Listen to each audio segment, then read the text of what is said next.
அனைவருக்கும் வணக்கம்.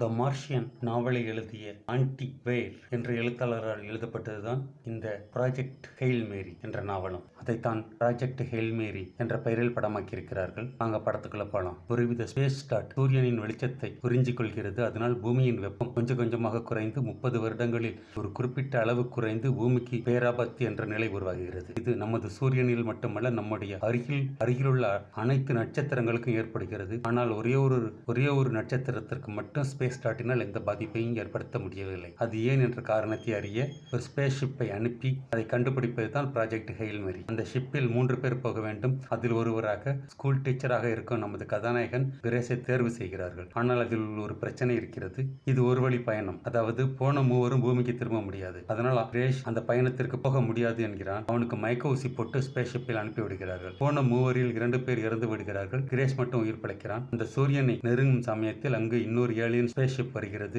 அதில் பயணித்த எல்லோரும் இறந்து விடுகிறார்கள், ஒரே ஒரு ஏலியனை தவிர. கிரேஸுக்கும் அந்த ஏலியனுக்கும் நட்பு உண்டாகிறது. நண்பர்கள் ஆகின்றனர். அதை பார்ப்பதற்கு பாறை மாதிரி நண்டு உருவத்தில் இருக்கிறது. அதற்கு ராக்கி என்ற பெயர் வைக்கிறான். இவர்களுக்குள் ஏற்படும் கான்வர்சேஷன், மிஸ் அண்டர்ஸ்டாண்டிங், இதையெல்லாம் ஒரு மெல்லிய காமெடி வடிவில் தந்திருக்கிறார்கள். இருவரும் சேர்ந்து அந்த சூரியன் ஏன் ஸ்பேஸ் ஸ்டார்ட்டினால் பாதிக்கப்படவில்லை என்ற உண்மையை கண்டுபிடித்தார்களா? பூமிக்கு இருவரும் திரும்பினார்களா?